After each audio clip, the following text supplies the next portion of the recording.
Yo,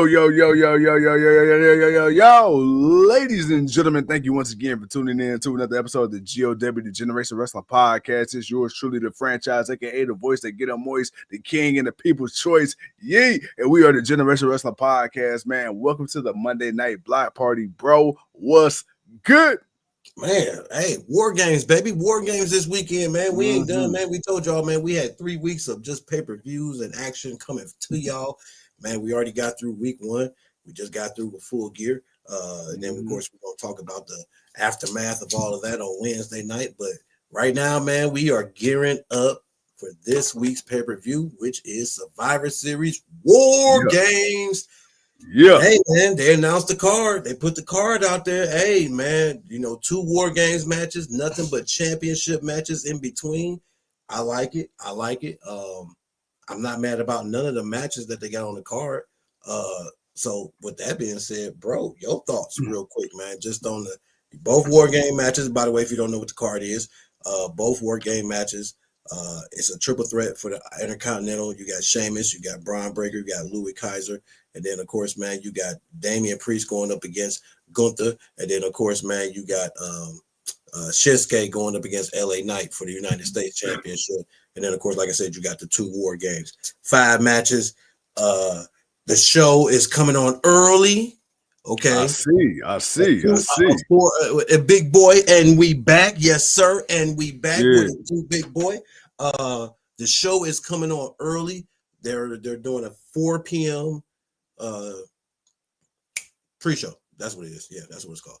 The pre-show for 4 o'clock, and then then of course the main card show is coming on at 6. So your boy's gonna be on a little early. I think I'm off Saturday. I'm working Saturday. So yeah, I'm off Saturday. You're off Saturday. So as soon as I be leaving work, I'm coming straight to the house. We're gonna be live and direct from the East Side compound. Big Boy says 3.7. I'm assuming for the Raw after the go home show for Raw. The main event was pretty good. I like the main event, Bianca and Jade. That's actually a matchup I really wanted to see. I'm glad that they got to kind of just have them.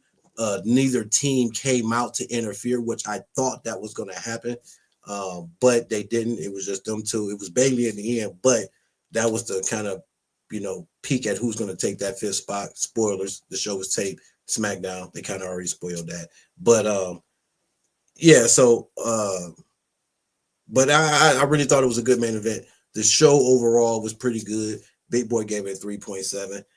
I'm gonna give it a 3. I'm gonna give it a 3-1. I thought it was a decent show tonight. I'm right there. I'm right in the middle. I'm right there in the middle. I give it a 3-4 because again, I don't put it that close to a 4, but then again, it wasn't necessarily a 3. So I agree, man. I'm right there in the middle. Speaking of the women, bro, did you see me? We talked about it because the women got a U.S. Championship on SmackDown. Adam Pearce announced that the women got the WWE Intercontinental Championship, bro. It is here. It has happened. We finally officially on all 3 brands got mid-card titles for the women. I'm excited. I know you excited, bro. How you feeling though, man?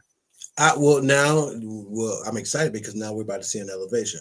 We're seeing it on the women's side for SmackDown with the United States Championship, which is good. Now we're going to get that for the Raw side. NXT has already done it with the NXT North American Women's Championship. We're already starting with Casey Jordan. Jordan is the right name. I can't think of her. Kalani Jordan. She was the first North American Women's Champion. So now we got y'all know I'm terrible with names. We got is it JCJ? Yeah, it's JCJ.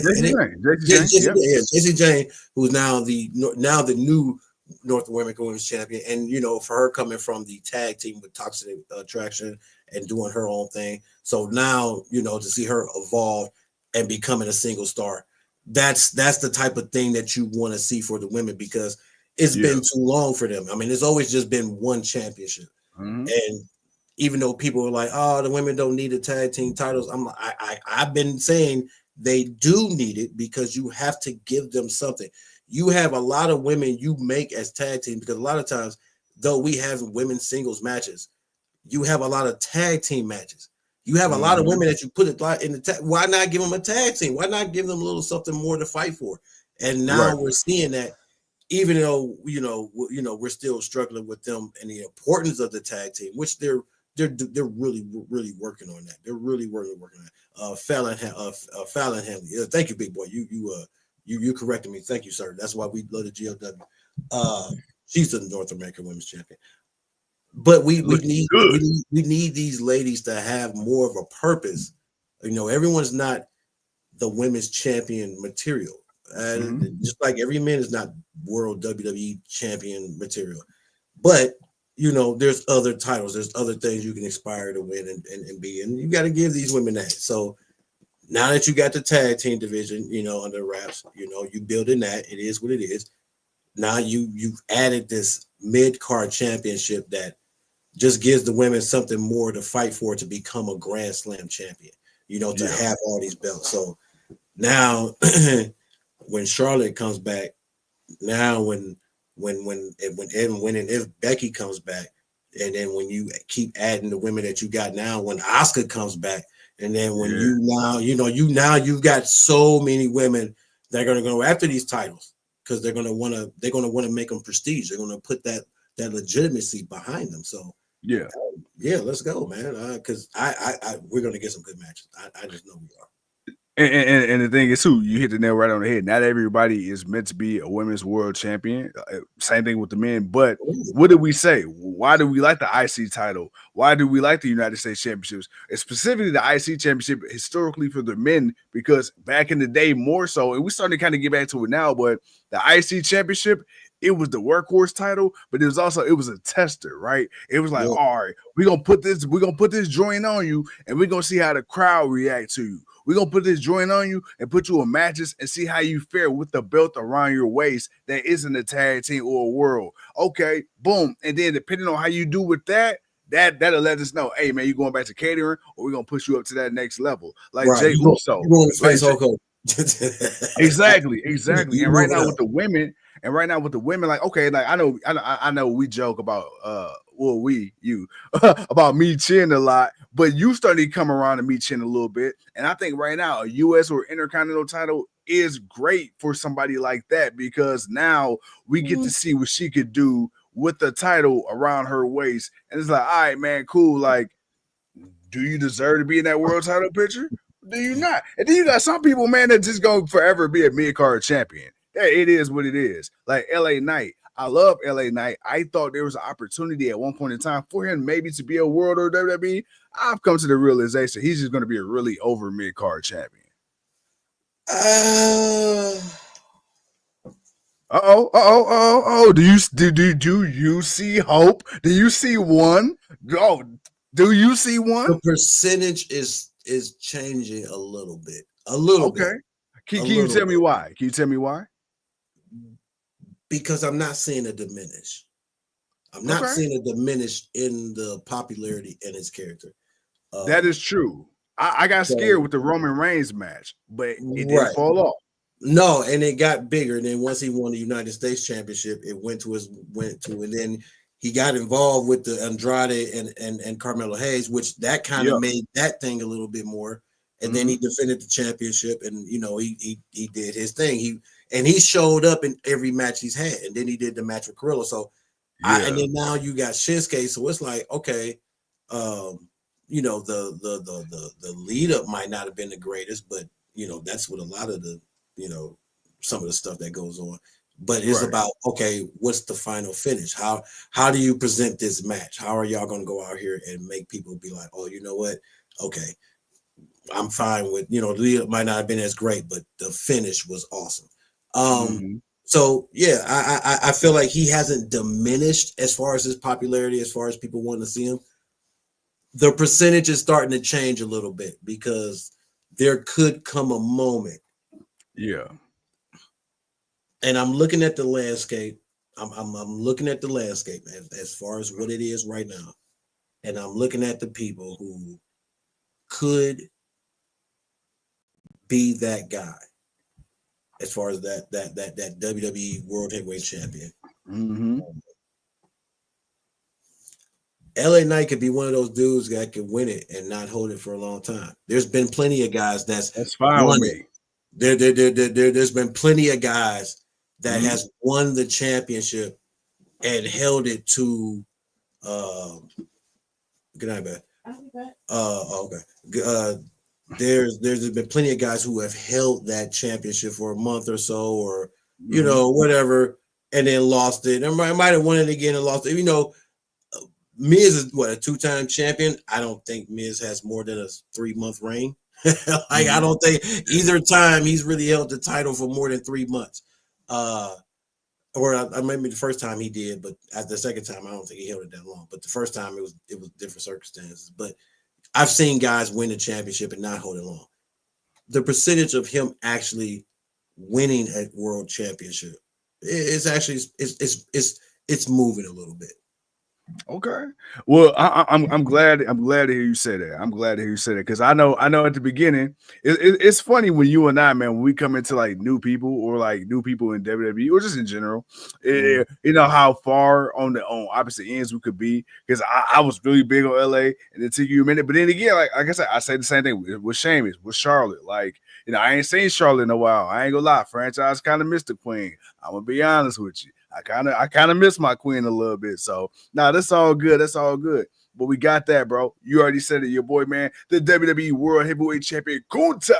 He came out. Priest came out, talked this 1-2 again, man. Hey, your boy Gunther, man. I ain't gonna lie. I've never seen him this vulnerable. My boy took that razor's edge through the table. I didn't think it was actually gonna happen. I thought he was gonna reverse it. Nah. Priest got that boy up there. I asked you last week. I say, bro, do you believe that Priest could legitimately have a chance at taking this belt off Gunther? I'm gonna be real. I believe it, even if it don't happen. I believe it. I believe it. That's the point. That's the point. That's the to make him believable and to make us feel that he's legit, and we know that already. Yeah, that's why we're excited to see the matchup. The question is, will he? Can he?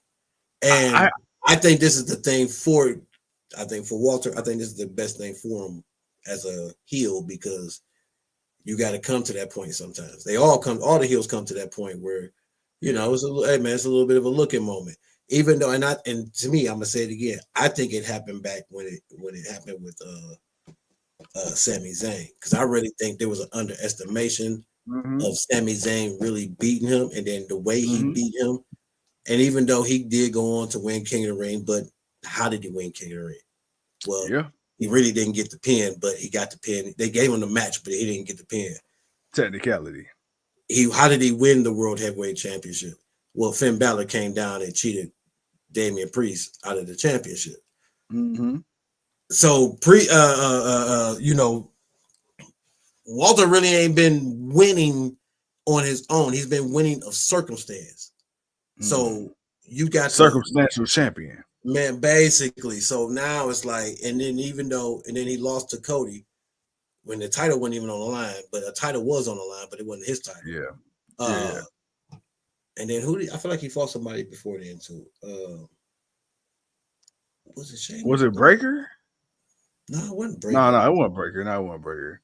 Was it Jay? No, it wasn't Jay. Was it Jay? It was Jay. It was Jay. Okay, it was Jay. And Jay lost. Jay lost, but how did Jay lose? I can't remember how Jay lost. But he was dominating most of the match.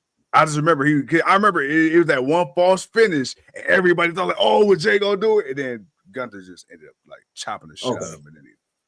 All right, but other than that, he hasn't really been himself. He hasn't been the ring general. But that's what Priest was saying. Like, bro, you losing it. Like, you talking, but we don't believe it. We don't believe it.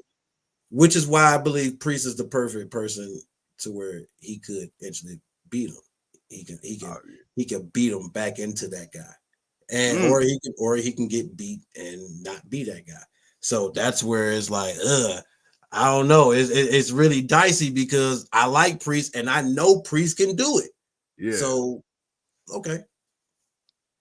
I like Priest, but I do it for my money. I gotta see this through to WrestleMania. I gotta see Gunther walking to WrestleMania with that belt. It has to happen for me. Now I don't know when WrestleMania. I know that's a long ways away. I know, but you can book around that. You can make it happen. You can make it happen. Maybe have I don't know.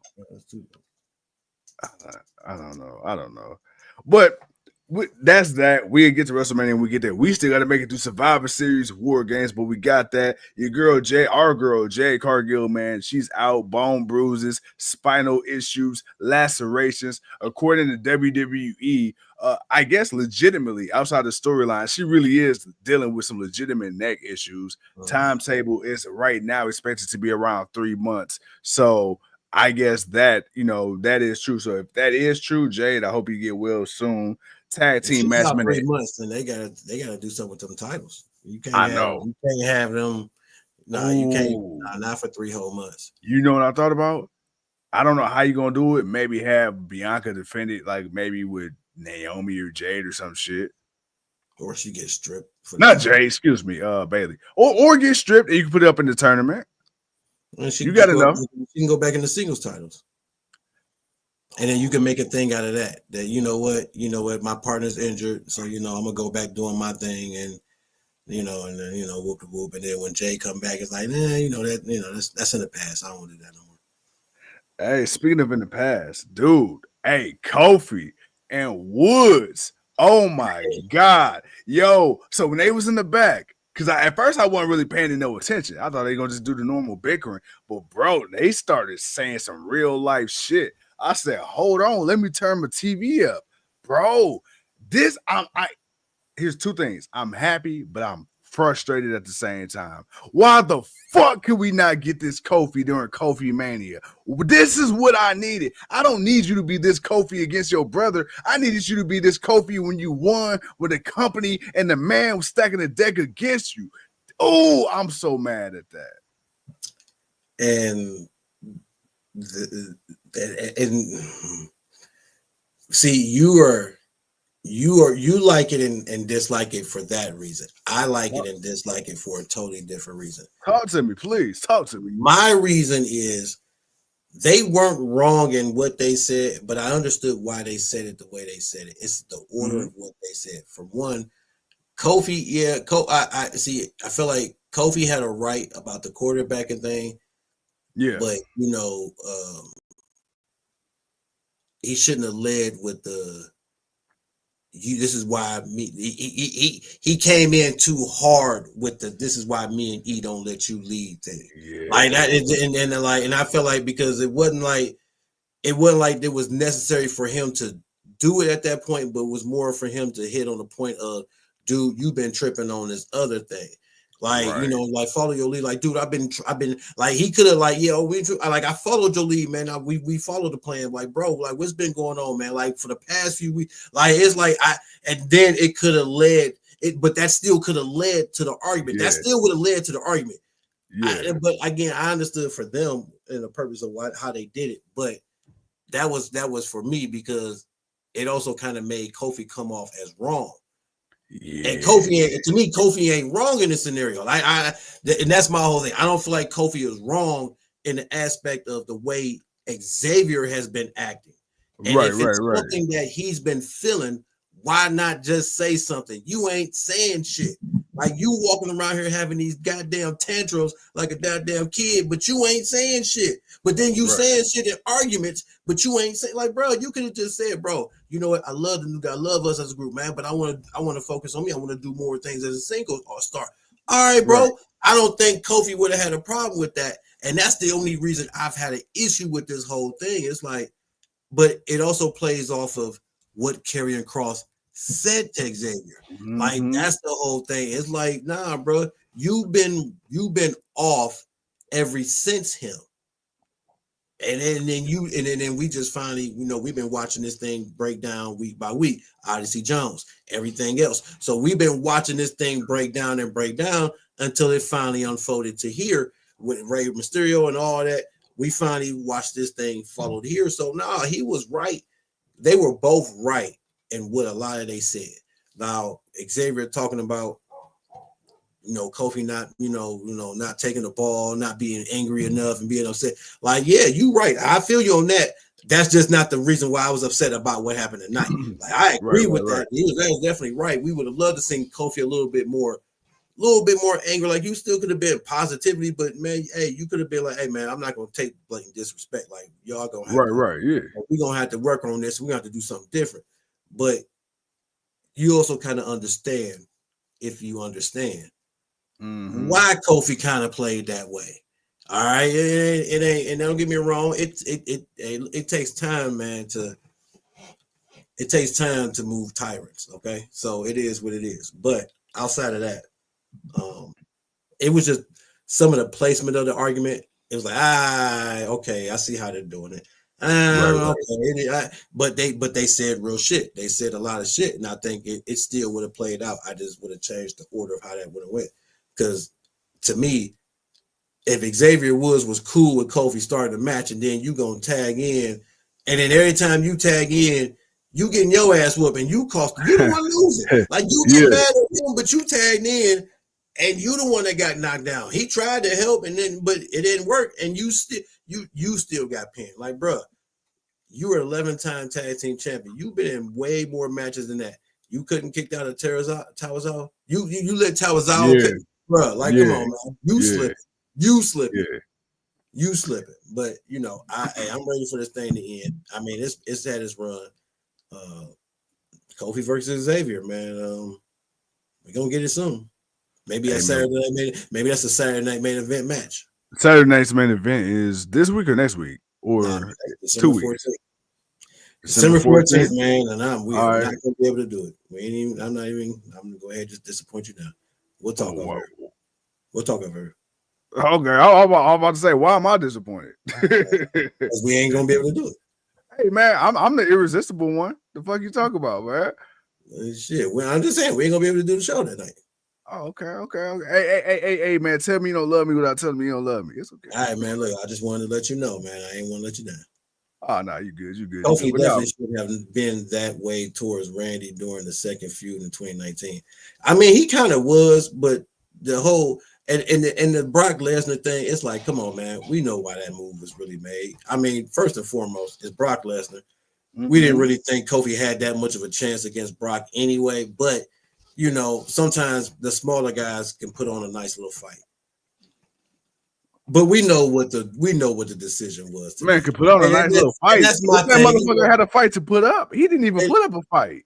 And well, that's the reason why it's like, man, this is Brock Lesnar. Do we really expect Kofi to really, like, come on, man? Do we really expect Kofi to give Brock any trouble at all? No, we all not trouble. But okay, you look at this match with Daniel Bryan, and not to compare Kofi to Daniel Bryan or AJ Styles, but we seen the way Brock can work with smaller guys and give them something. He ain't give Kofi shit. But again, like, that's what I'm saying. That was a decision, but that was a decision that was made by the higher up. No, I'm good. Yeah. That was again, man, because it was a point to be made, but it was like, now if you want to make the point, you could have fought more to not lose to Brock Lesnar in 6 seconds. I think that would have helped. I think that would have hit him a little bit more. Like, I think that could have hit, a little bit different, because that would be saying something different than just making it seem like, you just lost to Brock Lesnar in 6 seconds. It's like, bruh, Xavier, you would lose to Brock Lesnar in 6 seconds. Right. He would have lost to Brock Lesnar by the time that motherfucking theme song hit. Yeah, I say, hell, man. All right, man, for real. So, but again, I understand the reason for the attack and the words. It was just the placement of the who said it and when it came and how it came off. I feel like they tried to make Kofi seem wrong. To me, I felt Kofi was wrong the way he came off, but he wasn't wrong to be angry, because it's like it's been a reoccurring thing with Woods for the past few weeks. No, I got you. Well, bro, look here, man. The wife just stepped back in. Happy wife, happy life. It's time to eat. We about to kick it. But before we get out here, because the wife understand we got to sign off properly, bro. Any final thoughts, man? Like, as far as overall tonight, bro. Monday Night Raw, another tape show. go home before we get to Survivor Series this week. Like I said, early start time. We thought it was gonna be a little bit later. Honest, They say man, it's 6 o'clock. Monday night. No, it's the show starts at 6 o'clock. Today's Monday, man. It's your final thoughts night, man. So you got the floor, man. So whatever you feeling, man, you let the people know because I got Wednesday and I got my thoughts for Full Gear and Dynamite. So it's all you, man. So to the people, hey, appreciate y'all. It could have been any worse in the world. I appreciate y'all, but the franchise got to give y'all the last thoughts of the night. Yes, sir. Yes, sir. With that being said, bro, couldn't do it without you. All right, man. I'm gonna wind this down. But yeah, real quick, guys. So I mean, hey, overall, I thought tonight was pretty good. We got a lot of development. My thing is this: we got the bloodline, the OG bloodline, Jimmy J and Sammy, but we still didn't get Roman Reigns on Raw tonight. I know the biggest question circulating online was who exactly made the call to Paul Heyman? Who called Paul Heyman? And how was Paul able to get in touch with CM Punk? Because here's the thing that people got to understand is this: Roman Reigns couldn't even get in touch with his own wise man. Who the hell had enough power? Who had enough clout to get in touch with the wise man that even the tribal chief could get in touch with? So that's number one. Number two, CM Punk. We seen the video online when Roman Reigns talking about I don't trust you. That's my wise man. And then CM Punk said we'll see. And the funny thing about that video was when Paul Heyman left the ring, he hugged the Usos, he hugged Sami Zayn, didn't acknowledge Roman, walked out with CM Punk, and then you got Roman kind of walking in the back dead last. So again, man, we planting the seeds. We were planting the seeds. Survivor Series WarGames. We got 5 matches, the 5-on-5s on both teams, the men and the women's. I'm really, really looking forward to that. Again, Jade Cargill, like I said earlier, it was reported that she has a legitimate neck injury behind the scenes. So I'm curious to see how this plays out. You got Naomi vying for Bayley to be the 5th women on the WarGames team. You had a face-off between Bianca Belair and Rhea Ripley. You got the EST versus Mommy. Excited to see that because, again, we're foreshadowing, we're foretelling, we're forewishing in the words of King Tuco. So we got that. We got so much, man. We had Bron Breakker. He had a hell of a match, took a nasty spot tonight. I believe against Ludwig. Kaiser went for that spear, hit the end of the table. How the hell he got back up, I don't know. And then again, man, we got that boy Gunther, the WWE World Heavyweight Champion. Will he or won't he survive against Damian Priest? So again, man, we got a lot that's unfolding here. We can't forget, man, we got people like Drew McIntyre that's been at home for a while. They out the mix, so we got that. We still got Charlotte Flair sitting on the sidelines. You got the rumors of Becky Lynch possibly coming back as early 2025 during the Royal Rumble, getting ready. You got John Cena's last year in WWE, his final tour starting on the very first episode of Netflix in January. So we got a lot of wrestling to look forward to, but it all starts this Sunday, okay? This Saturday at Survivor Series WarGames. So, hey, I'm excited. The King excited. The GOW excited. Coming live and direct to you, man, from the East Side Compound. But with that being said, ladies and gentlemen, thank you once again for tuning in to another episode of the GOW, man. I'm the franchise. He's the King. We're the GOW. And we coming right back to you, man, Wednesday. Until then, we'll see you when we see you. Peace.